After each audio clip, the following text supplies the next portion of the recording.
What is up, Wrecking Crew? Nathan Reckham here, and today we have a different video than usual on the channel. And this video has the hashtag 10 years ago, and this hashtag was started by ShadyPenguinn about a week ago. If you don't know who Shady is, you definitely should. So go down into the description, there's going to be a link to his channel. He plays Pokemon, he plays Yu-Gi-Oh, all that stuff, and personally, Shady has been very influential for me. Because I started watching PokeTubers and, well, YouTube in general. I started like really getting into YouTube in college. And Shady and I are the same age, so it's really cool to see someone my age doing YouTube, playing Pokemon, making a living out of it. And so I started YouTube 3 months ago, and a very large part of that inspiration came from Shady, watching Shady, seeing the community that he's built, the amount of love that he gives out, and just being a cool dude that is able to impact young people. Because I know a lot of people who watch YouTube are younger, in high school and middle school, and then there's the people like me who are, you know, lifelong. They're gonna watch for a long time. So it's just really nice seeing someone like him do what he does, and it inspires me to, even as someone as old as I am, to start YouTube just 3 months ago. And so this video, the reason I'm hopping on this bandwagon, Shady encouraged people to create similar videos, and the reason I'm doing it is because Shady made some very great points in his video. And he I think is doing some really great stuff with his video. I think it's nice to reflect on your life, to give other people knowledge, and to give yourself knowledge on who you were in the past and who you're going to be in the future. And you can plan who you're going to be in the future, but it's not going to turn out to be exactly how you want anyway. But yeah, so we're just going to get into this. I'm going to talk about my life 10 years ago, and the things that happened that I didn't think were going to happen along the way that really made me who I am today. And one of the points that Shady made was that things just take time, and people don't realize that. It just takes time. Sometimes you just need growth, and it's actually, well, now that I'm thinking about it, it's pretty ironic. I've not thought too much about this video. I want to do something similar to what Shady did, just sit down and kind of spew my thoughts out. And so Shady just had a daughter, and he talked about, you know, just seeing her, and it's just teaching him that, you know, things just need time. She's got to grow, and things like that. So I have a niece, actually. I just my niece was just born in November, and so yeah, like similar situation. I just see her and I hold her and I'm like, gosh, like, can you talk yet? I want to like teach you Pokemon. I'm like, I want to put this Joy-Con in your hand so we can catch Pokemon together on Let's Go. And so yeah, so Penelope, she's the cutest kid ever, and I know a lot of people say that about kids, but like, honestly, she's cute. I told my brother, if she's not cute, I'm gonna tell you. Like, I'm not gonna lie. I'm not gonna be like, yeah, cute kid. No, like, she's actually really cute. And so I just thought that I would. I know there's a lot of younger people who watch my channel, and so I just thought, you know, I would make a similar video, and hopefully it would inspire people to do the same, and hopefully you take something from it. And if you don't take too much from it, hopefully you at least get to know me a little better. I think it's important to know who you're watching in a lot of ways. So let's get into it. 10 years ago. So 10 years ago, I was in high school in a very small town in Michigan where I had 50 kids in my graduating class. And I'm gonna be honest, it was really hard. And in that school now, it wasn't a private school. It was like, it's just, I'm from the middle of nowhere, quite honestly. And so 50 kids in my graduating class, which was huge. Now the graduating classes are down to 20 something. And the entire school's in one building now. It used to not be, but now it's K through 12 in one building. And it's just wild. There's one gym for every age group. There's one cafeteria, there's one office, there's one band and music room, and we don't have a lot of stuff like art. We don't have AP classes. Like, we don't, like, it's just a very small community, and we miss out on a lot of opportunities that bigger schools with more money get. But we gain a lot of things too from being a small town. And anyway, I'm talking too much about my town.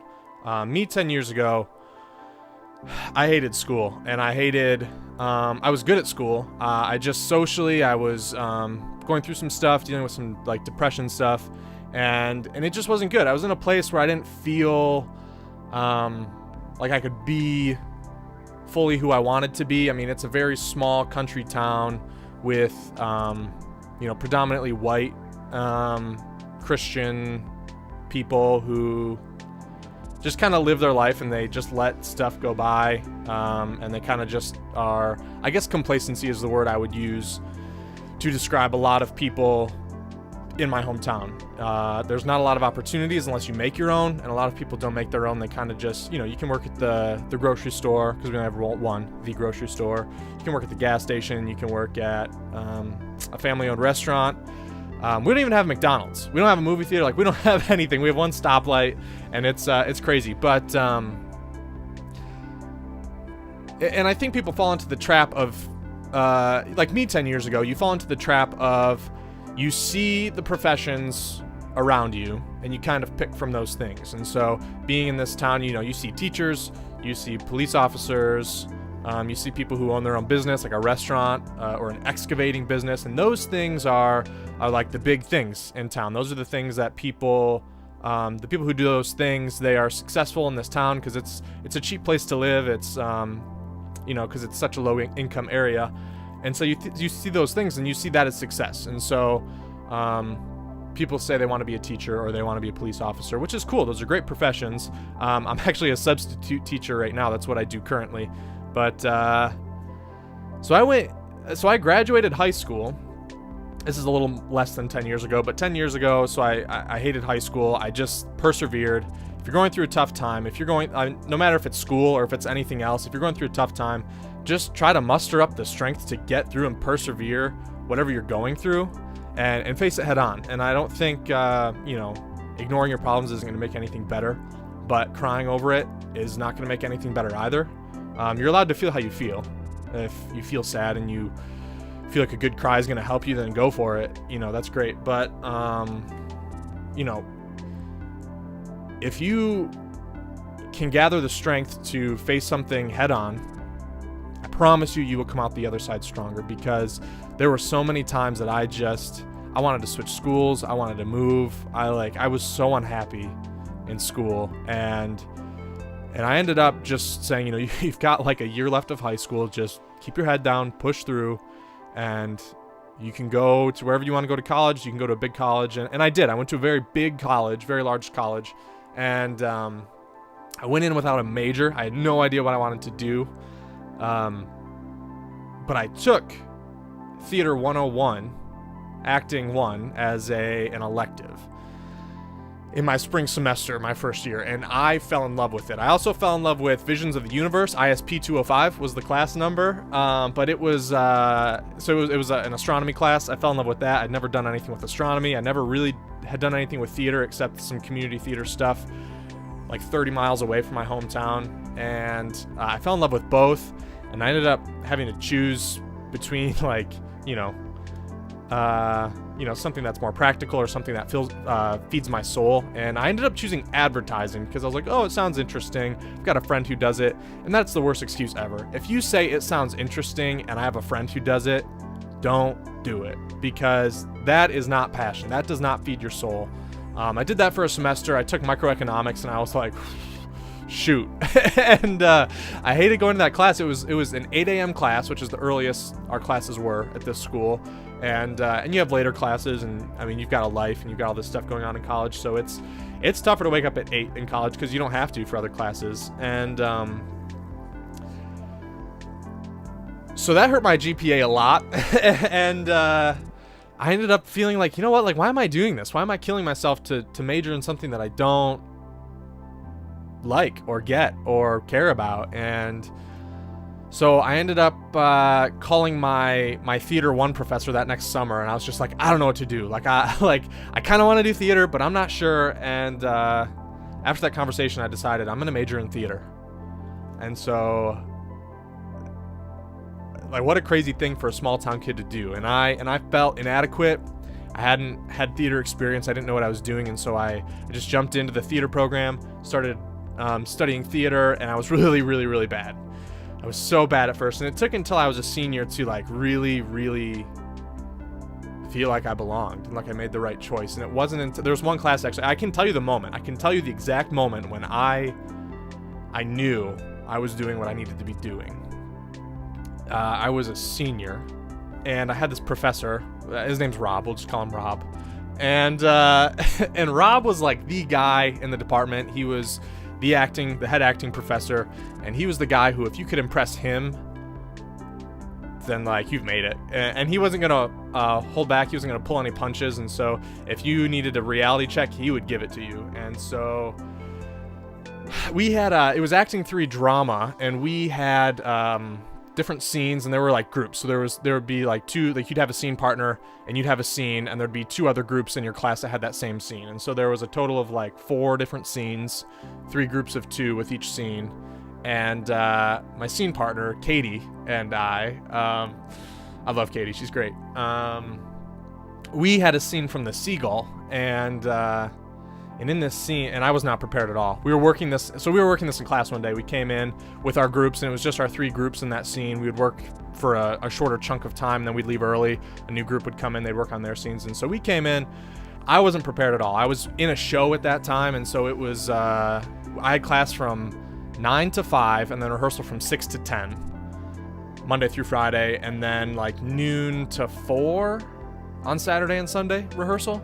So it was a busy time, and I didn't even know my lines. I knew kind of where everything went, like kind of where it progressed, but my friends who also had this scene, they went first, and it wasn't great, and Rob tore them apart, and it was like, oh crap, I'm gonna die. I'm gonna get murdered right now by Rob. And so he's like, all right, who's next? And I was like, I guess let's get it over with. And so Katie and I get up and we start doing the scene, and it was whatever. I kind of knew more of the lines that I thought I did, and I wasn't expecting her to say, and I loved you. That was one of the lines. She said, I loved you, and it hit me so hard because I didn't see it coming. And all of a sudden it was like, something's happening here. And we got to the end of the scene, and I had like gotten to the point where it was like, you feel that tension when you're like, when you're about to get choked up, you can like kind of feel it coming on.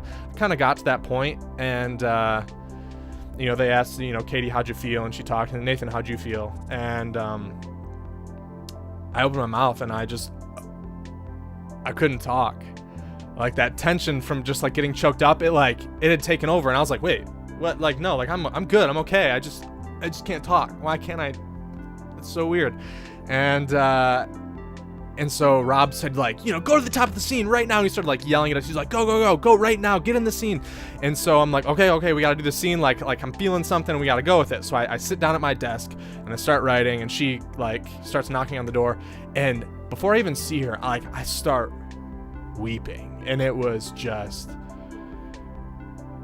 the most uncontrollable emotion I've ever felt that didn't come from a place where I was experiencing it, me, because of something that had happened in my life. It was this other dude, this character I was playing.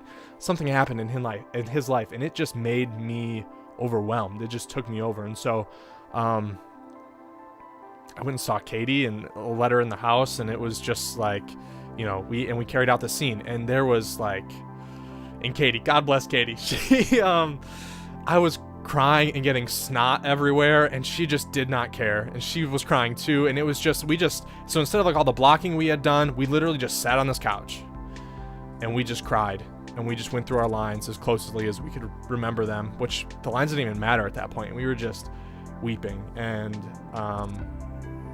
Rob got up at the end of the scene, and I'm a mess, and he starts leaving.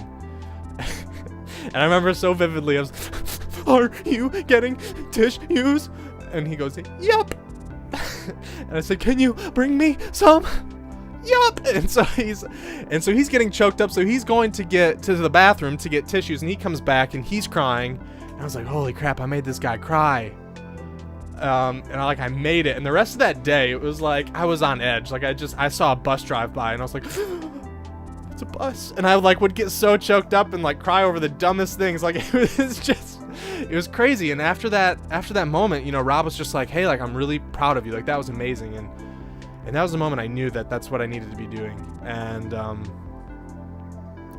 just to think that shortly before that, I was in high school, and I hated where I was. I hated what I was doing, and I thought that, things just wouldn't get better. And and I did, and I a big part of that is finding something that I loved. And so now, 10 years later, I mean, I since graduating college, I've moved to LA. I lived in LA for a year. I was going to move somewhere else, and so I came back to my hometown to save up money. My brother was getting married, and I've been in my hometown much longer than anticipated. And this fall, I'm actually planning to move to New York City and pursue acting. And while I'm doing that, I plan to do YouTube, and that's the dream. And so, I mean, I have 100 subscribers, well, 117 or something right now. But, you know, just started 3 months ago. It's been really, really fun. I hope that, you know, it can support me in some way in the future. Right now, it kind of supports me with people. But anyway, what I really want to talk about is the idea of finding happiness in yourself and in something that you love doing. And for me, that's been acting, and lately it's been YouTube. And 10 years ago, would I have thought that I would be living in my hometown again with a theater degree, substitute teaching in a school that I went to, coaching varsity cross country and track? No, I wouldn't have. Would I have guessed I would have joined the National Guard? Because that's another thing I've done. I'm in the Army, and I actually leave for Mississippi. Actually, that's another update video that's going to be coming out in the near future. I'm going to be gone for a month, and so I hope that I can pre-record enough stuff to have videos up while I'm gone. So keep an eye out for that video. I am going to training. I'm going to be gone for a month, and it's going to be tough being away from YouTube. I'm not going to bring my computer or anything like that. I should have my phone, but this video is not about that. This is about 10 years ago. So keep an eye out for that video coming up. But the moment that I finally realized I was going to be okay and I could come back to my hometown and be okay, and accept myself for the things that for like things like my hobbies and just, you know, the mentality I have. I mean, coming back here, it's tough. I mean, you meet a lot of small-minded people. And there's a lot of great people too, but it's just hard being in a place like LA and then coming here and being like, okay, everybody's white and Christian and there's no diversity. I can't even get a taco in town. Like, this is ridiculous. I can get pizza and barbecue, and that's pretty much it. But never thought I'd be vegetarian, but I am now. Don't hate me. And but really, I just think if you can find happiness in yourself, in the things that you love, and owning it. Like right now, like grown people will ask me, like people older than me will ask, what are you doing lately? Like what's your thing? Well, I've been doing YouTube, and instead of sugarcoating it, like, oh, well, like, you know, I have a channel and I put videos up. I'm like, no, I play Pokemon. I straight up play Pokemon. People watch it. I commentate. I've got a face cam. I learned Photoshop for this. Like, I've learned Final Cut. It's been great. And some people are like, that's so weird, dude. Why are you doing that? And some people think it's cool. And it's like, you know what? It doesn't really matter. It doesn't really matter what you think. I'm doing things that feed my soul, make me happy. And I feel like I'm doing some good. I feel like, you know, there's people who I've met through this, and it's been really great. And you just got to own it. You got to own it, and you got to show it off. You know what I mean? And a big part of my life is being perpetually single, and it's honestly something that I'm really, really happy with. And that's, you know, when I was younger, I thought, you know, I'm gonna get married or I'm gonna, you know, have a family or whatever. But I think that's what people anticipate. That's what people think that they need or what they want, because it's what people do. People get married and have kids, get a dog, buy a house, mow the lawn. And that's just what you do. That's what you have to do. You have to get a 9-to-5 job. And I just don't accept that. I don't accept that. I don't want that. And when I finally realized that, and I became okay with myself and happy with myself and who I am and confident in me, I mean, I was a lot less worried about the differences that other people have. And that's what I miss so much about being in a big place, is the differences and the diversity. And here it's like there's a lot of people that are just the same. And it's pretty boring if everybody in the world's the same. And so I think a lot of people find value in their relationships and being in a romantic relationship with somebody. And I don't put a lot of my value in myself on It's not based on what other people think of me, and I mean it is to an extent, but not if someone's willing to date me or not. And I've been of the mindset for a long time that I don't feel like I need to be with somebody. I don't want to be with somebody, and I'm not gonna pursue it until I meet somebody that makes me feel like I need to be with you. If I need to be with you, I will be with you, and I will pop the question. We'll go on a date, and we'll, you know, assuming that person would want to go on a date as well. But I just think it's really great to not need those things, and to want them as they come along, to be able to enjoy them as they come along, but not need them. And if you can find value in yourself, I think that is the key to most relationships, valuing yourself, because you're going to learn how to value another person so much better. I mean, me doing YouTube and me pursuing theater, which are things that people said, you know, don't do it, that's crazy. I mean, it helps me, like when someone says, oh, I want to be a dancer or a painter or president. Do it. Yeah, like that's awesome. Like that's so cool. And it helps me to support that person. Being able to support myself with those decisions and pursuing things that make me happy, I'm able to do that for other people. And so I didn't think I was going to be where I am. Like, to think that I am a high school teacher / coach / National Guard soldier who has a theater degree and is going to move to New York and like all this crazy stuff. I just did not anticipate any of that. And here we are. Excuse me. So, I don't know if I don't know. I kind of just was spewing. I just kind of wanted to talk. I didn't want, excuse me again. I didn't want this to be scripted. So, so that's what it is. I think, you know, I think it, I think RuPaul says something about, how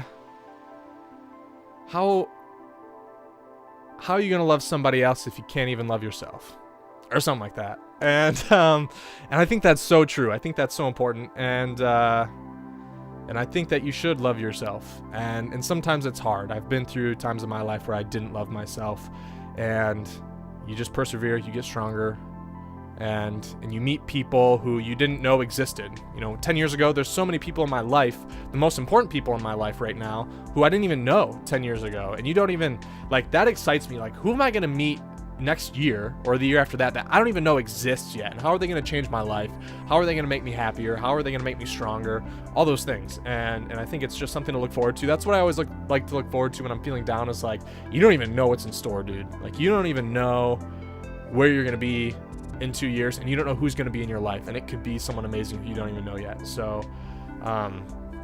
like Big Davis, I mean, like all these people that I've met on YouTube, like I had no idea you existed a year ago, and I didn't know you'd be in my life, but here we are doing YouTube, supporting each other, and it's been really great. And everyone else in the Discord, I'm not going to try to name everybody because I'll forget somebody, and then I'll feel bad. But if, you know, I encourage you, if you're a content creator, to make a similar video talking about 10 years ago and things that you've learned and where you're at now. And I think it's a really cool thing to open up, and kind of reflecting on yourself is very important, and being open is very important. I've believed for a long time that the best way to make a change is to be open. And if I want to make a change, I'm going to be open and talk about the stuff that is hard to talk about, or, you know, or whatever. And so I don't want this video to be too long. Like I said, it's just me sitting here talking. If you like these kind of, I don't know, vlog videos, let me know. If you want me to talk more in front of a camera, the normal content's going to keep coming for sure. Yeah, I just wanted to do this for a change. I thought it was really cool. I thought what Shady did was very powerful, and I thought it was inspiring. He's inspired me, and so I just want to push that forward. So with that, I'm trying to think if I want to just wrap this up here. Yeah, don't expect life to be where you think it's going to be. Go along for the ride, be flexible, and just love it. Live every day to your fullest. And that's all I got. So if you did enjoy, wreck that thumbs up and hit subscribe to join the wrecking crew. Make your own video, and if you do, put a link in the description, or in the comments below.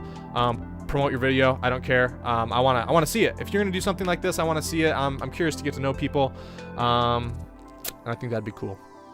So I'm going to get out of here. Thank you so much for checking out this video. I hope you're having a great day, and I will see you in the next one. Bye.